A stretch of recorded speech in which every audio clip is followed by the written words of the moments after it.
A minha ideia de fazer essa live é mostrar um pouco da realidade de outros arquitetos, né? Porque existe muito. Eu acho que o Instagram trouxe uma coisa muito boa e muito ruim. O bom é a gente poder divulgar o nosso trabalho, que é maravilhoso. E o ruim é que a gente só mostra aquele momento, né? Um momento instantâneo. A gente não mostra a nossa história, a gente não mostra o quanto a gente batalhou para estar ali. E a grama do vizinho sempre parece mais verde, né? Cada um tem a sua história, cada um tem o seu esforço, tem as suas dificuldades. E a Tati conseguiu, dentro do nosso meio, fazer uma coisa muito legal, que é nichar completamente o trabalho dela. E eu acho que ela nichou em dois aspectos. O primeiro nicho foi o público, que é o público infantil. E o segundo nicho, Tati, já vou te chamar e você me corrige se eu estiver falando besteira. E o segundo nicho que eu acho que ela fez foi que ela conseguiu trazer um estilo pessoal para os projetos dela. Então você olha e você vê que é o estilo da Tati. E ela não faz assim quarto de todos os estilos. Se alguém chegar lá fazendo para fazer um quarto rococó, eu não sei nem o que ela faz. Se ela dispensa o cliente ou se ela convence o cliente. Uma pergunta aqui pra gente fazer. Então, tendo tudo isso em vista, eu achei que valia muito a pena trazer isso para vocês, para quem está começando, ou até para quem já está no mercado há um tempo e pode crescer junto com essas informações. Então, eu vou chamar a Tati aqui. Se vocês tiverem pergunta, vocês vão mandando aí no quadrinho, tem um quadrinho aqui embaixo, e vocês vão falando e a gente vai tentando responder junto, tá bom? Deixa eu tentar chamar a Tati aqui.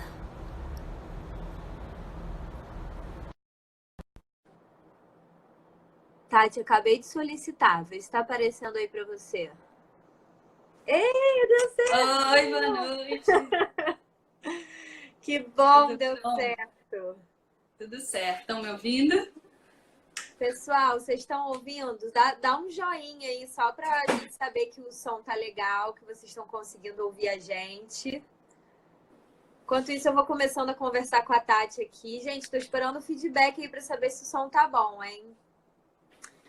Ó, já Tô tem, vendo vários joinhas. já tem joinha aí.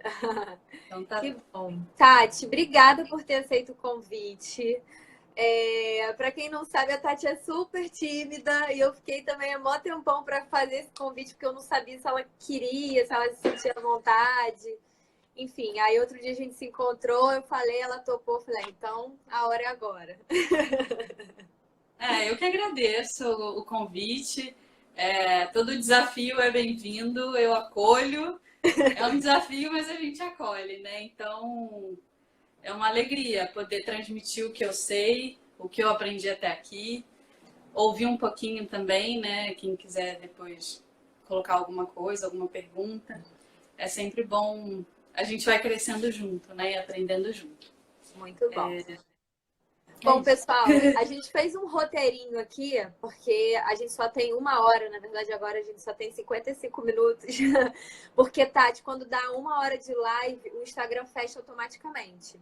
Então, se a gente começar a ficar muito em cima, vai aparecer uma contagem regressiva. Eu não sei se aparece para você, mas aí a gente tem que finalizar, senão eu não consigo depois salvar a live, tá? Ah, ótimo. Combinado. Você Então, me sinaliza. pode deixar. Então tá. Bom, primeiro eu queria pedir para você contar um pouco da história do elefante, como que você chegou aqui, enfim, de maneira, né, resumida, como é que é a história do elefante, assim, como que isso aconteceu?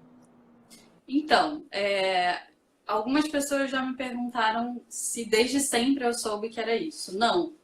Quando eu me formei lá em 2010, eu não tinha nenhuma noção de que era isso que eu queria. Cheguei a abrir um escritório por conta e fazia todo o apartamento, todo o projeto. Só que tinha uma coisa. Desde lá de trás eu já tinha uma pasta no Pinterest ali, eu ia percebendo que eu passava muitas horas no Pinterest na parte de infantil. Mas assim, era disparado a minha maior paixão. E quando aparecia um projeto que tinha um ambiente infantil, eu fazia todos os ambientes, mas aquele ambiente era diferente. Era completamente diferente. E aí eu fui matutando, cheguei nesse processo ainda a trabalhar em outros escritórios, então foi um processo de perceber e descobrir o que estava acontecendo internamente. E em 2014 eu tive um clique, eu falei, puxa, são muitas horas, assim, é diferente, era completamente diferente. E eu já tenho uma relação com crianças, trabalho voluntário, sempre focado com criança. Daí eu falei, é isso. Eu não sei como, mas eu vou fazer isso acontecer. E dali eu passei 2014 inteiro meio que matutando. E em 2015, em janeiro de 2015, eu decidi e criei a Elefante. Então a gente está fazendo 5 anos agora, essa semana. Parabéns para Elefante. Tem que ter parabéns. E assim, foi meio que eu fui percebendo que esse era o meu caminho. Fui construindo isso em mim também. Entendi. E conta um pouquinho, assim, porque você não, né, quando você tomou essa decisão, você trabalhava em outro lugar. Ou você estava por conta própria, não, né? Você estava Nessa época, quando eu decidi, eu estava num escritório de projeto executivo exclusivo. E aí, como é que foi esse processo, assim? Porque eu acho que tem muita gente que tem essa insegurança, assim, de iniciar. E eu acho que esse processo que você fez foi muito legal, de ir fazendo aos poucos, né? De começar os seus projetos em paralelo com um trabalho, assim, infelizmente, que dá uma segurança financeira. Afinal, todo mundo tem que pagar os boletos. E você foi fazendo isso até que ponto, assim? Como é que foi? Então, e aí entra em 2 questões que você anunciou aí no comecinho, eu já vou pegar o gancho em uma delas. Eu não tinha cliente, eu não tinha projeto, mas ao mesmo tempo eu quis criar uma identidade antes de colocar tudo no ar. Então eu procurei uma agência, na época eu não tinha estrutura para criar toda uma base do que eu precisava. Então eu contratei uma agência para desenvolver minha logo. A única coisa que a agência fez foi a logo e o meu cartãozinho de visitas. O resto eu trabalhei em cima daquilo ali, com meio que naquele faça você mesma, a gente criou outras coisas e a gente foi construindo em cima dessa arte a identidade que a gente queria para o site. Meu primeiro site não foi feito por uma agência, foi no Wix. Então, foi uma construção, né? E aí eu fui percebendo que eu precisava direcionar, porque eu tinha sempre muito claro em mim qual era o meu perfil de projeto. E como dizer para o meu cliente qual era a minha assinatura se eu não tinha nenhum projeto. Então, 2 coisas que eu fiz inicialmente.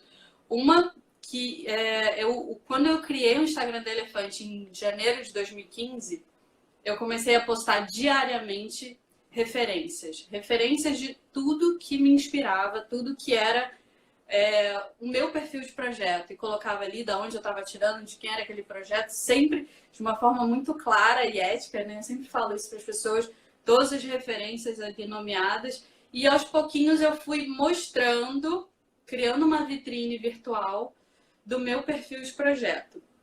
Em paralelo, eu criei uma série de projetos que não tinham cliente real. Eu falo muito isso, gente, para inventar projeto.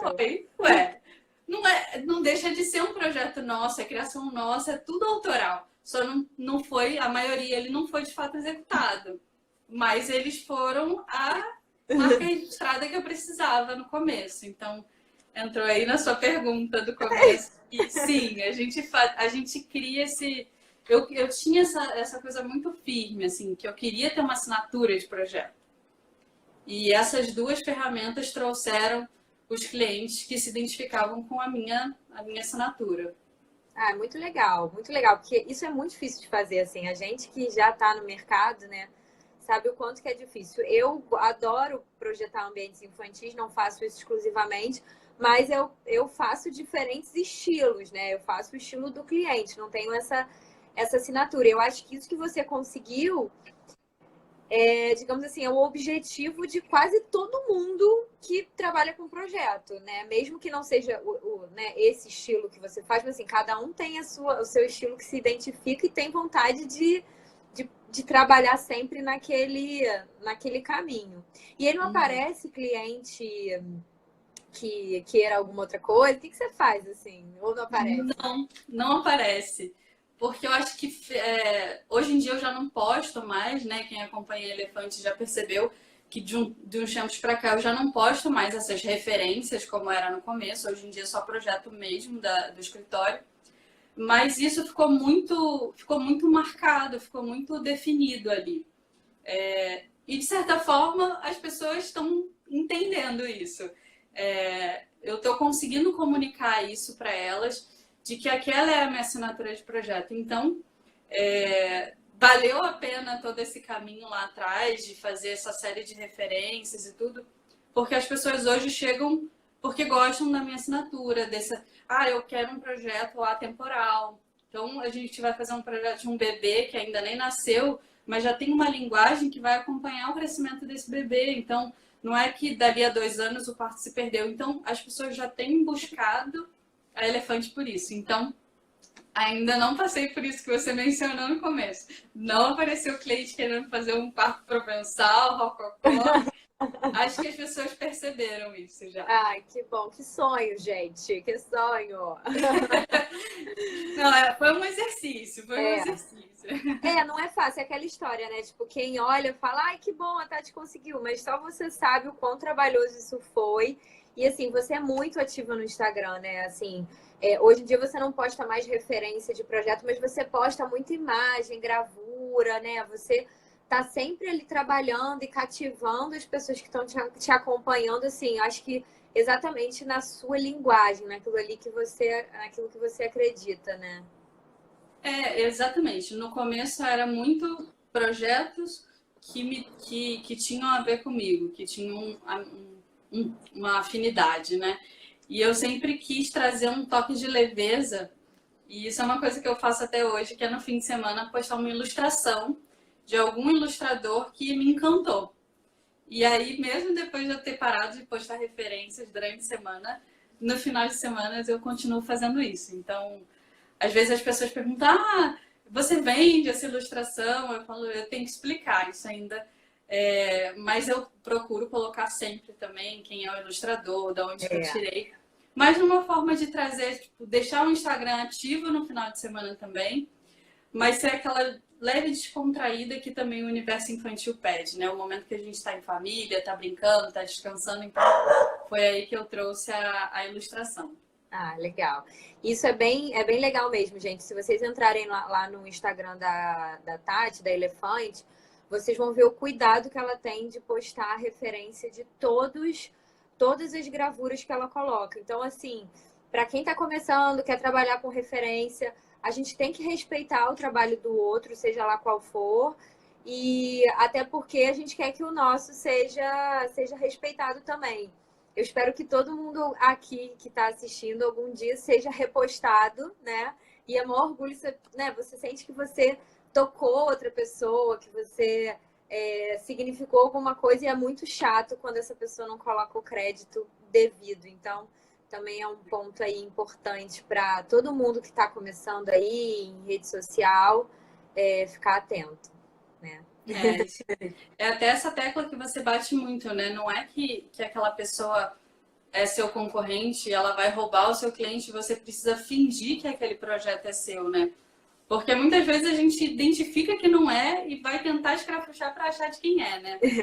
Então, fica até chato e fica feio para quem está tentando camuflar um projeto ali no meio. E é muito legal quando você reconhece o trabalho de outra pessoa e dá o crédito, dá o valor. E, na verdade, a gente tá todo mundo aqui trabalhando para o mesmo propósito. Um quer o bem do outro, um quer que o outro faça mais projetos, e é assim, né?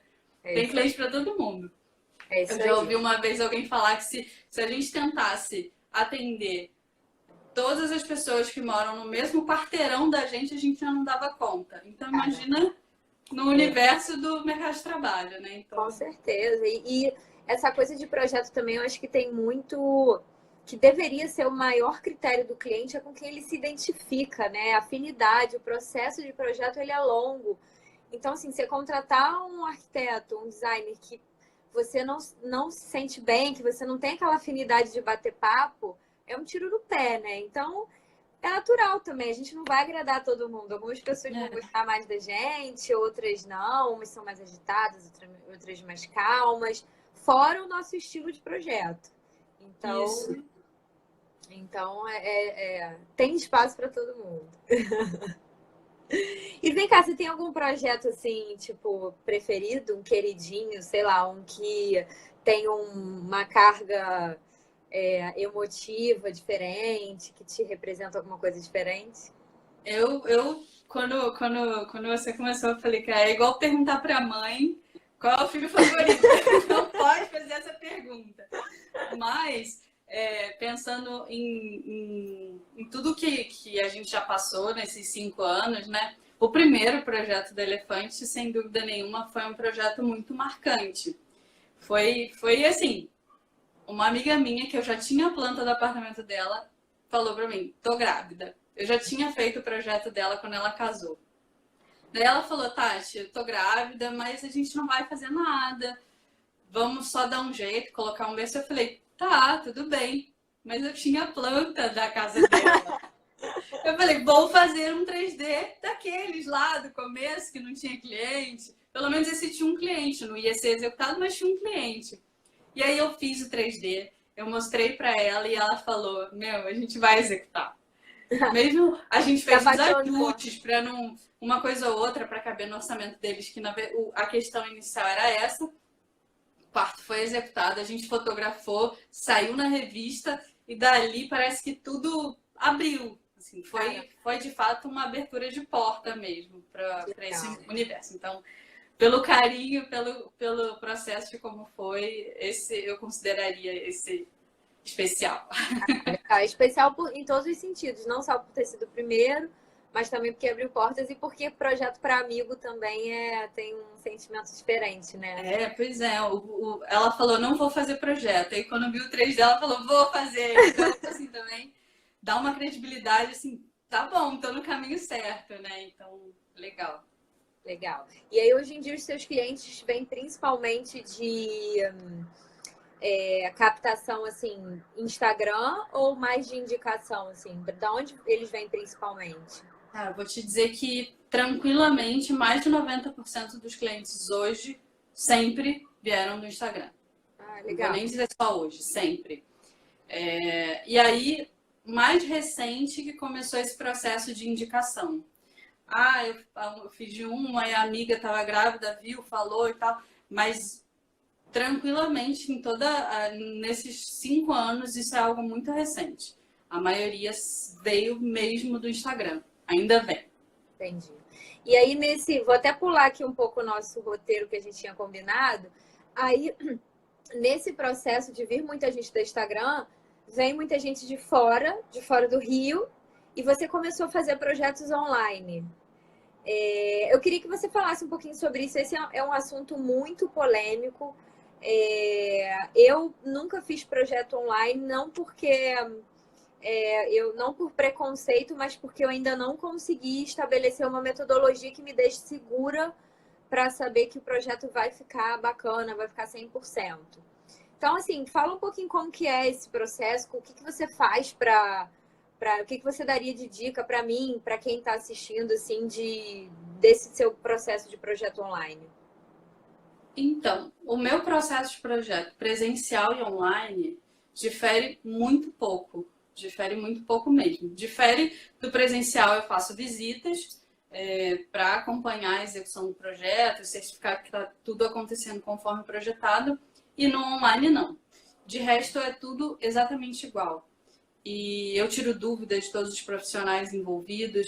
E na parte de produto, de tudo que vai entrar no projeto, hoje eu trabalho quase que 100% com lojas online, que entregam em todo o Brasil, ou lojas físicas que entregam em todo o Brasil. E aí, ou eu vou passar a loja online, ou eu vou passar o orçamento que eu fiz a tomada de orçamento por e-mail para o cliente, e ele vai fechar com a loja. E isso viabiliza a parte decorativa acontecer. Então, todos os produtos, eu sei aonde tem cada uma das coisas que eu quero usar, e isso tudo vai chegar no cliente, no Rio de Janeiro, em São Paulo, em Brasília, aonde for. E aí, o que não acontece é essa visita para vistoriar o que está sendo executado, mas eu trabalho muito com decoração. Eu não trabalho tanto com obra. Eu não faço um banheiro, uma cozinha, uma área de lazer que envolve áreas molhadas, que envolve tubulação, envolve toda essa questão muito mais delicada da gente estar presente e ter certeza que está sendo executado conforme projetado.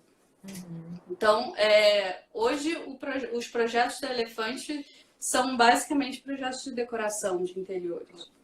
Então, com um projeto executivo, com detalhamento de marcenaria, com um 3D, com todo o suporte que eu dou para os profissionais e para os clientes, tudo funciona. Entendi. A gente faz reunião via Skype, eu sempre gosto de fazer reunião com vídeo. A gente faz chamada de WhatsApp, celular, e-mail. Todos os canais são usados. Então, como funcionar melhor com cada um é o que vai acontecer. Mas eu acho que a maior segurança hoje, para mim, é o fato de ser, na maioria dos casos, a decoração. Entendi. Você tem razão. Faz muita diferença mesmo, porque a obra civil tem pouca coisa. Mas, por outro lado, a sua marcenaria ela é bem específica, né? Uma marcenaria cuidadosa, cheia de detalhezinho e tal. E aí, o cliente contrata o marceneiro da cidade dele. Ele tem que ter essa indicação aí de... Isso, mas eu sou bem chatinha com detalhamento, viu? O meu detalhamento de marcenaria tem tudo. Então, óbvio que surge dúvida, né? Principalmente com profissionais que nunca trabalharam comigo, que nunca receberam um desenho meu. Mas é muito pouco. Não falta, se faltar algum detalhe, vai ser uma coisa que a gente rapidamente vai tirar a dúvida por telefone e vai resolver legal. Ou ele vai me mandar uma foto e eu vou explicar. Mas o detalhamento de marcenaria bem completo, com tudo que estava aqui, é importante. Então, até presencialmente, né? Mas online, mais ainda. Entendi. Aí fica tudo bem redondinho, né? Todos os detalhes, vista de um lado e de outro. O levantamento, assim, porque eu tenho visto muito a criação de uma rede, né, assim, no Brasil, eu acho que esse é o futuro, assim, de uma rede de apoio. Então, se eu tenho um projeto em São Paulo, eu faço uma parceria com algum arquiteto de São Paulo que vai fazer o levantamento para mim e vai me passar. Eu vejo essa como uma opção bacana, segura e uma ação colaborativa aí de todos os profissionais. E tem alguns profissionais que meio que deixam esse levantamento a cargo do cliente, dele tirar as medidas e tirar fotos. Como que você faz? Eu deixo por conta do cliente. Principalmente que é, de novo, que eu falei, é um cômodo, ou 2 no máximo. Eu tenho um roteirinho de tudo que o cliente precisa fazer, de tudo que ele precisa me passar de informação. E tanto na planta quanto em foto, eu oriento todas as informações que eu preciso receber. Mas isso não exclui a necessidade do marceneiro, principalmente, e conferir as medidas no local antes de executar. Isso em qualquer lugar, né? Então, eu vou receber o projeto, vou passar limpo a planta que eu recebi do cliente. Às vezes o cliente já tem a planta ou pela construtora ou por um outro projeto antigo que fez um apartamento todo e aí tem a planta daquele cômodo específico. Se não, eu vou orientar, dizer as informações que eu preciso. Vou passar limpo, não fechou, volto, explico, não tá batendo aqui, por quê? Por isso, por aquilo. Volta, vai, até ficar redondinho, porque a gente também, nessa prática de passar levantamento a limpo, a gente começa a passar, a gente sabe aonde vai bater o erro, né? Então, a gente também já consegue direcionar, acho que essa medida aqui não veio legal. E aí, é batata. É aquela medida que a gente fica assim... Nossa, eu escrevi errado, ou eu olhei errado na trena. Então, acaba que para o projeto acontecer, essa planta, com todo esse cuidado, né, entre o escritório e o cliente, funciona, mas para qualquer execução tem que ser conferida no local. Então, isso eu oriento também. Ah, legal. Isso é muito importante, né, para o pessoal que está assistindo. Eu até já fiz um vídeo no IGTV sobre isso, sobre essa responsabilidade que os profissionais têm que ter, né? Marceneiro, vidraceiro, marmorista que você não deve trabalhar, mas assim, em obras de áreas molhadas, principalmente, a gente tem um fornecedor de pedras de mármore. E assim, por mais que a gente faça o nosso projeto perfeito, a execução nunca vai ser milimetricamente igual ao projeto. Então, a responsabilidade dele ir lá medir. E no seu caso, maior ainda, né? Porque é o double check, né? Ter aquela certeza absoluta mesmo que o negócio vai funcionar. Até aqui, nos projetos que a gente faz o levantamento, o marceneiro vai conferir antes de executar. Porque às vezes você escreveu errado, N coisas podem acontecer. Então, não dá pra gente garantir. É melhor duas pessoas fazendo a mesma medição e tendo certeza que é aquilo ali, porque depois que aquela peça enorme tá pronta, não tem jeito, né? Verdade, verdade. E vem cá, Tati, como é que é seu processo criativo, assim? Você tem alguma maneira de trabalhar para se inspirar? Como é que funciona seu processo de projeto? Tem uma ferramenta que eu não abro mão desde sempre, que eu já falei no começo, que é o Pinterest. Eu não vivo sem Pinterest. Todo dia eu vou lá dar uma olhadinha e pelo menos eu vou dar um pinzinho ou outro. Vou entender o que está acontecendo de novidade por ali. Legal. E para mim é fundamental. O Instagram hoje ele tem também esse veículo, né, de trazer muita referência para gente, mas o Pinterest para mim é o melhor. O formato dele é muito visual para mim, para gente que é arquiteto. Ele tem uma linguagem muito interessante, meio que como se a gente estivesse realmente montando nosso mood board. Então, para mim é a ferramenta desde sempre. E o processo como um todo, eu gosto de, na verdade, eu crio em planta, né, o começo do projeto do estudo preliminar, mas a cabeça já está ali, ó, aqui vai ser isso, isso, isso, isso. Os croquisinhos vão acompanhando a planta. Na hora que chega o momento de fazer o 3D, é só meio que visualizar, não, eu pensei que isso ia ficar bom, não, muda. Então eu sou muito visual. Eu gosto de criar com 3D também, de ver o 3D, de entender se aquilo ali está funcionando, não só para o cliente que é leigo e não tem a facilidade de visualizar uma planta, mas para mim o 3D ele é fundamental. E ele acelera, ele na verdade ele facilita muito, né? Assim, dá para resolver muita coisa no 3D. E aí quando você vai fazer um executivo detalhamento, você só valida ali aquelas ideias, né? Porque eu acho que tem muita gente que leva o 3D como uma fase muito oba-oba, assim, não, vou só fazer um volume aqui e não pensa como aquilo ali vai funcionar. Tem uma porta, como é que ela vai abrir, como é que vai ser e tal. E aí, se você faz um bom 3D, isso, na verdade, só te ajuda depois quando chega lá na frente, né? No detalhamento, eu crio, aquilo ali para mim é um processo muito importante de criação. Para mim é fundamental.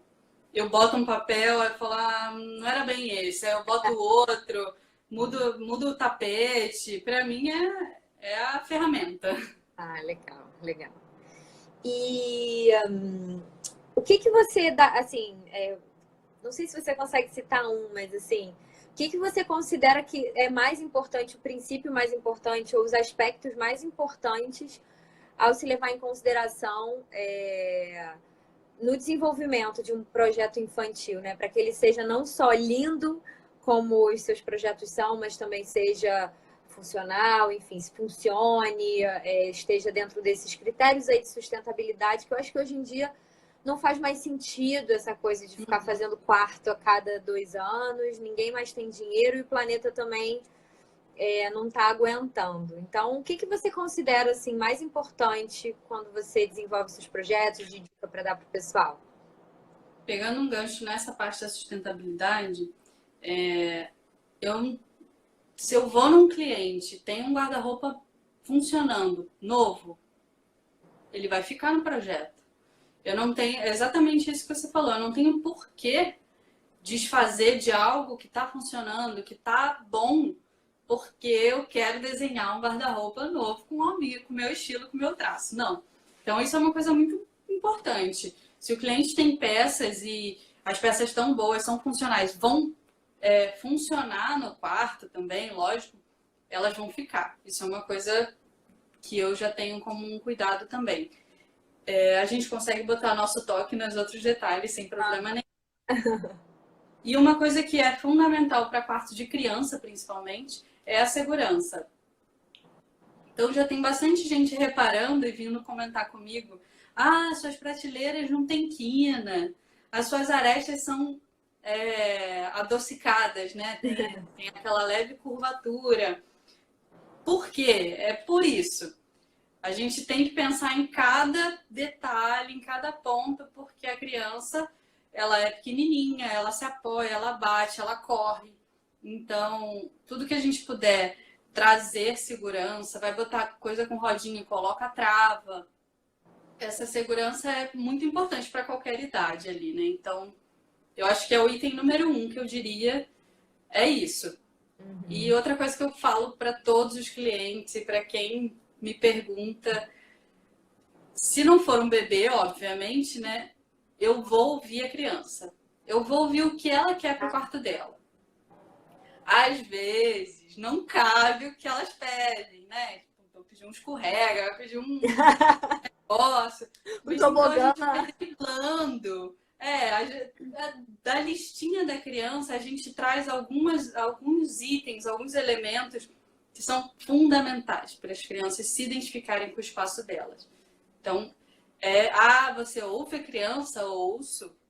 Se ela não participar da reunião por algum motivo, às vezes o horário não bate, enfim, o pai, a mãe vai perguntar, vai ouvir, vai me dizer: olha, ele falou isso, isso e isso, ele gostaria que tivesse isso.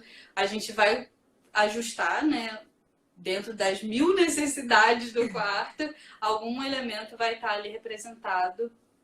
E isso é em mais de um projeto que eu fiz, que a criança não dormia no próprio quarto, só dormia no quarto dos pais. E o quarto ficou pronto com os elementos que eles pediram.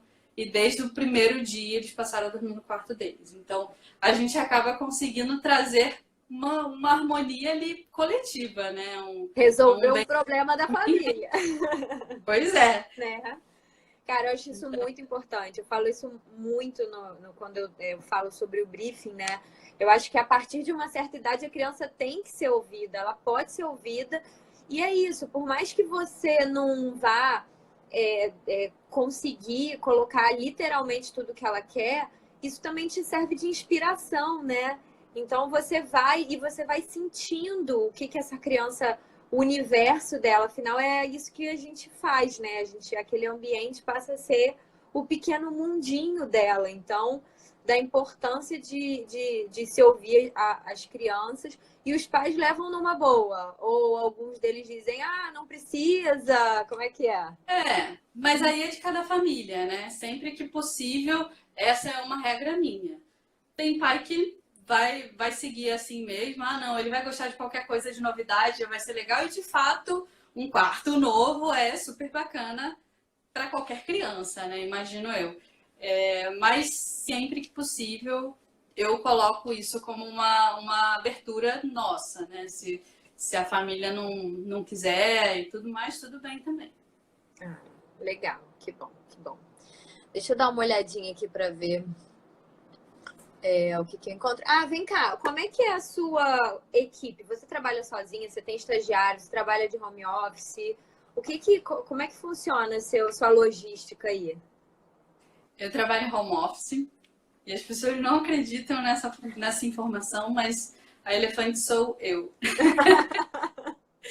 E foi assim que as coisas foram acontecendo. Lógico que a gente tem todo um suporte de assessoria, eu tenho uma assessora, eu tenho pessoas que estão sempre por perto, sempre que eu preciso, eu tenho quem me auxilie, né, em algumas tarefas e tudo mais. Fazer as coisas acontecerem sozinha não é tão fácil assim, mas a gente vai contando com a ajuda de um e de outro, profissionais formados também, tudo, e as coisas vão acontecendo. E trabalho aqui.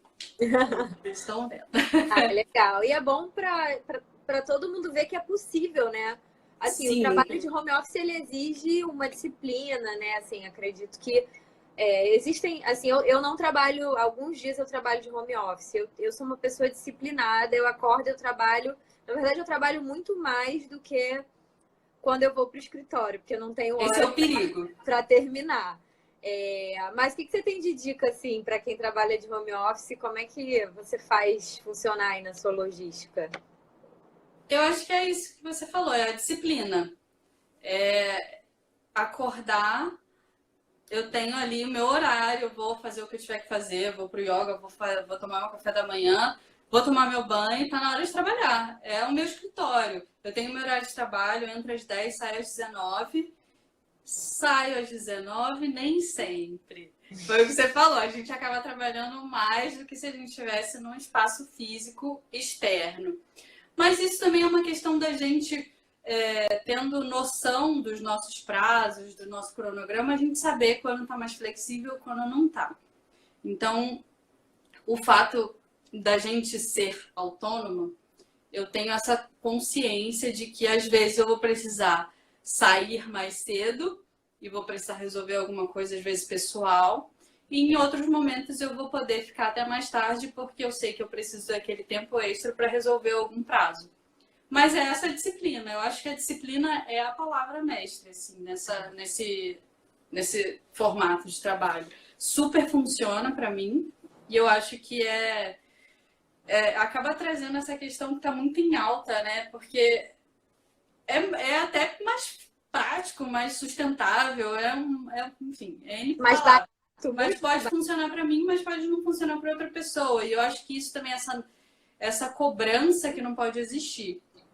Porque tem pessoas que falam, não tem como, minha família, meu filho, enfim. Daí são as situações e os momentos de cada um que vão dizer isso. Mas disciplina. Eu acho que tem muito disso com quem que você mora. Hoje em dia, depois que eu saí da casa da minha mãe, facilitou muito, porque quando você mora com muita gente, não dá para você controlar todo mundo, né? Barulho e assim, muitas vezes você fica sendo interrompido, mas eu acho que assim, para quem consegue, vale muito a pena. Assim, é muito tempo que a gente ganha, é muita economia de grana. Essa flexibilidade que, para quem tem responsabilidade e disciplina, é maravilhosa, né? Então, assim, se você precisar sair um pouquinho mais cedo, você sai, no outro você vai trabalhar até um pouco mais tarde.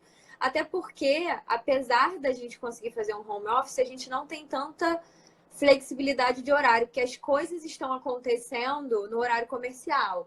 É o marceneiro que quer tirar dúvida, né? É o cliente e tal. Então, assim, não dá pra gente sumir durante o dia, por exemplo, trocar a noite pelo dia, né? Sumir durante o dia e trabalhar à madrugada. Então... Todo mundo vai achar, gente. Isso aí, isso aí.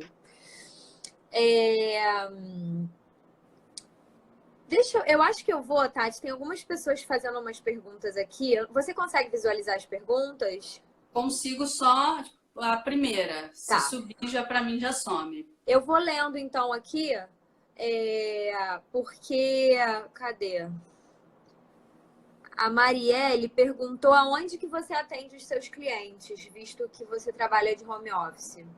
Eu atendo meu cliente na casa dele, porque a minha primeira reunião é a reunião de medição, é a reunião de levantamento. Então, eu já aproveito e faço direto lá no cliente.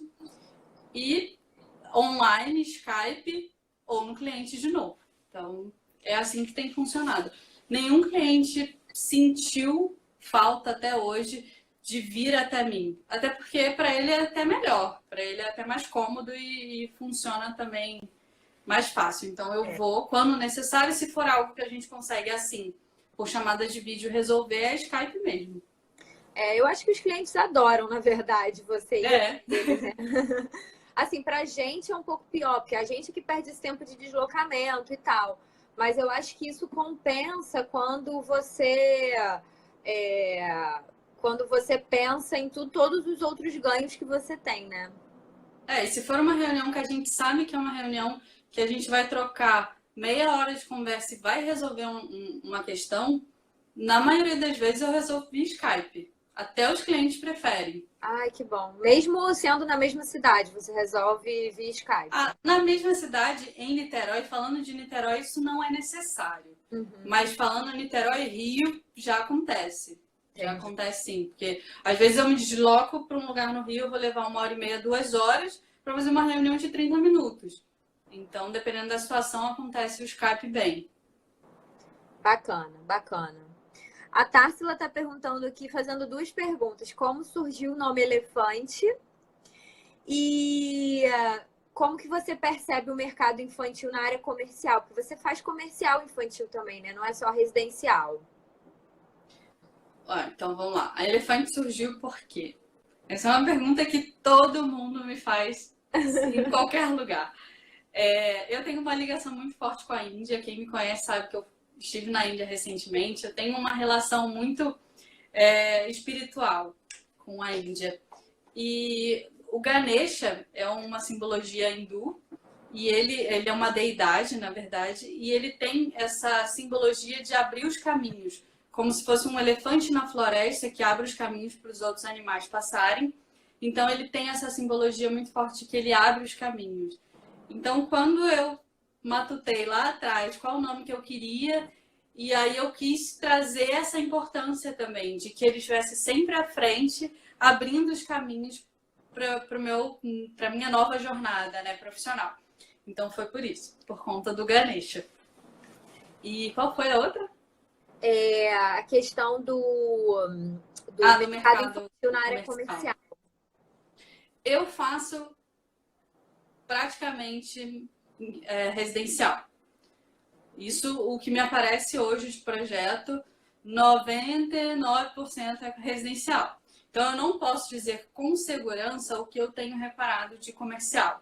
Eu sei que ele acontece, eu sei que ele existe, mas não é o meu forte, tá? Mas eu acho que as pessoas estão cada vez mais cuidadosas com projetos, com espaços infantis. Elas querem encantar, elas querem prender a atenção da criança naquele espaço. Então, eu acho que espaços coletivos, em condomínios, em restaurantes, em shoppings, isso tem acontecido bastante. Então, é um caminho.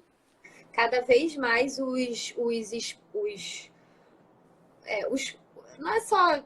só comércio, mas assim, você vê de uma maneira geral que estão tentando oferecer esse link de ser um espaço agradável para os pais, mas também com uma área para as crianças, onde os pais possam ou relaxar ou fazer suas compras enquanto as crianças estão lá, né? Então, eu acho que tende a crescer, né? Acho que tem um potencial. Eu acho que sim.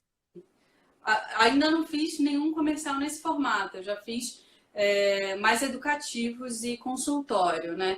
Mas eu acho que isso é um caminho realmente que eu tenho visto bastante. Legal, legal. Bom, voltando à questão do escritório.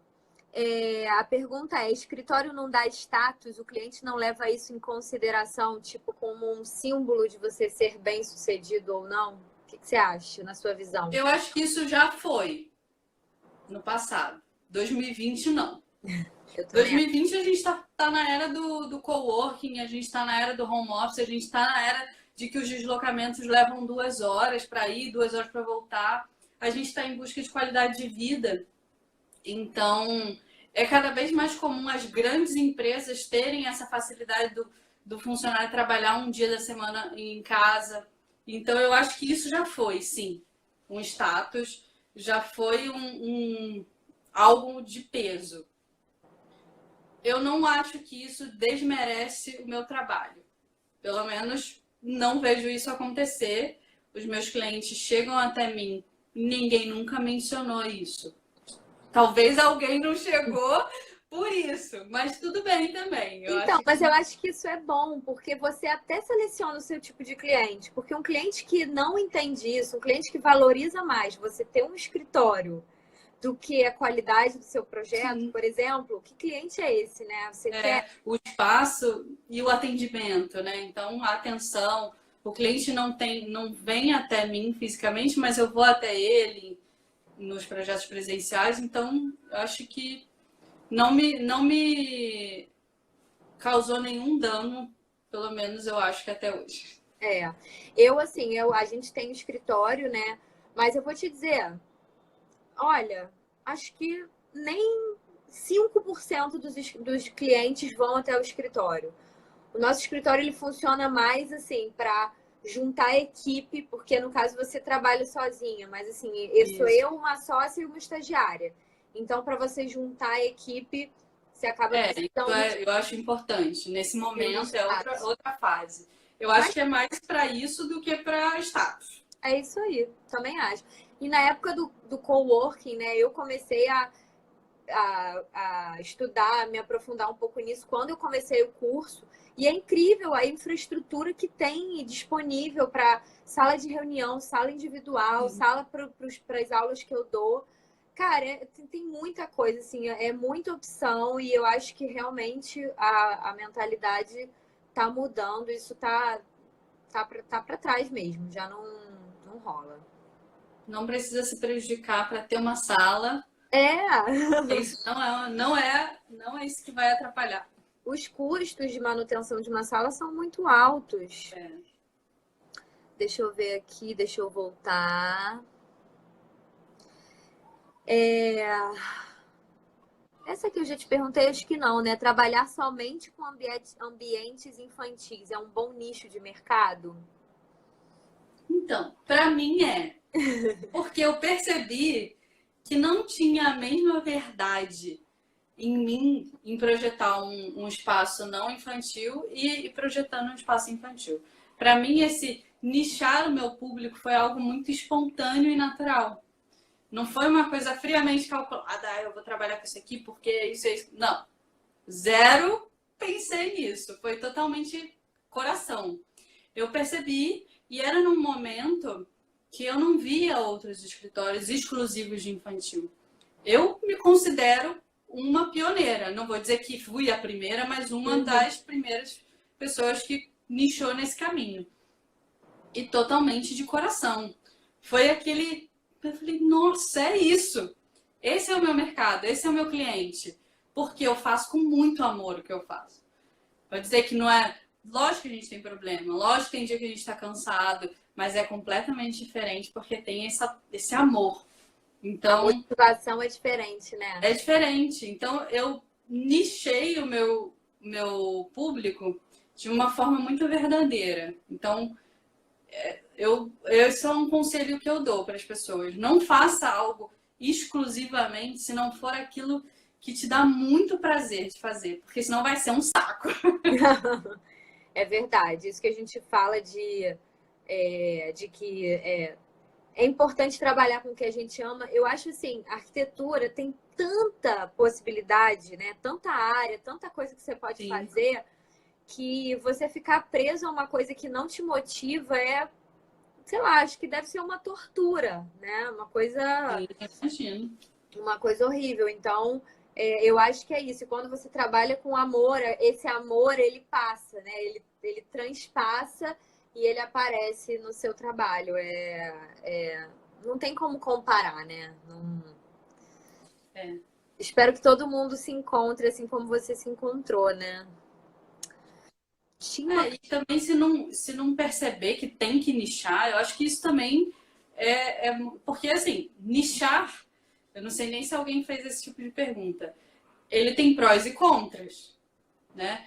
Os prós é que você fica expert num assunto que uma pessoa que faz outras coisas, por exemplo, se eu for fazer hoje uma clínica, um hospital, eu não sei nada. Não sei nada. Se uma outra pessoa que faz isso com exclusividade, ela saiu na frente. Então, a tendência se a pessoa quer fazer somente um ambiente infantil, ela vai procurar alguém que está direto naquele ramo.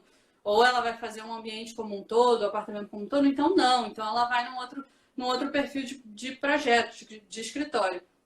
Então, assim, tem prós e contras. Não vai lixar achando que tipo, eu vou ficar rico, porque esse é o caminho. Porque não é bem assim. Eu acho que tem que ser algo muito verdadeiro. Tem desafios em fazer exclusivamente uma coisa, mas se for algo natural, eu acho que é o caminho. É isso que faz funcionar. Eu não nichei, por exemplo, assim como você. Mas é engraçado como que, por exemplo, o que eu mais gosto de fazer é residencial. E é o que flui mais naturalmente, assim. Geralmente os outros, até mesmo pelo fato de eu não fazer tanto, me dá muito mais trabalho fazer um projeto que eu não estou habituada, porque eu tenho que estudar muito mais, pesquisar muito mais e corro um risco de errar maior. Então, acho que também quando você vai nichando, né, você vai se aprimorando e correndo menos risco e enfim, eu só vejo vantagem, né? Acho. Mas Não, também. é só vantagem, não. Mas você às vezes fica de saco cheio, do tipo, ai, queria fazer um banheiro hoje. Tô de Não, saco cheio desse quarto de criança. Não. não. Isso é muito meu, isso é muito verdadeiro, tá, gente? Não, não acho que isso é com todo mundo, mas eu não tenho nenhuma vontade. Como minha mãe falou, filha, eu quero um projeto pro banheiro da minha casa. Eu não sei se minha mãe tá assistindo. Levou muito tempo para eu sentar e fazer o projeto do banheiro da casa da minha mãe. Porque não é meu, não é. Tudo Mas anda eu na fiz, frente, gente, eu né? fiz, tá? O banheiro tá lá. Tem que fazer, não tem jeito. Ah, mas legal, legal. Porque engraçado, eu sinto muito isso entre a área acadêmica e a área de projeto. Às vezes eu tô muito cansada de projeto e estudar, principalmente na época do mestrado, assim, era uma válvula de escape. Estudar, ler, escrever e tal sobre outra coisa. Mas às vezes também quando eu cansava daquilo ali, eu voltava pro projeto e um era válvula de escape do outro, assim. Então, para mim, isso se completa muito. Um me descansa do outro, por mais estranho que isso possa Não, parecer. não necessariamente o descansar é fazer nada, né? É mudar de É, atividade. com certeza. E lá no inicinho da live perguntaram como que você fazia para calcular os preços dos seus projetos no início. A gente pergunta para todos os amigos que a gente tem, gente. É isso aí. Todo mundo começa igual. Todo É isso mundo. aí. Quanto que você cobra para fazer isso? Quanto você cobra para fazer isso? E aí você vai fazendo aquelas contas. No começo a gente não tem parâmetro de nada. A gente não tem conta para pagar nesse formato de qual é a sua despesa fixa. Não tem nada disso. Então quanto você cobra? Quanto você cobra? A gente vai acontecer. É isso aí. Pelo menos, eu comecei assim, nesse vai. Esse bate-papo, cara, eu tenho muitos insights conversando sobre isso com amigos, né? Porque às vezes é assim, alguém fala um negócio e fala, caraca, como é que eu nunca me toquei? Eu podia estar fazendo isso de tal maneira.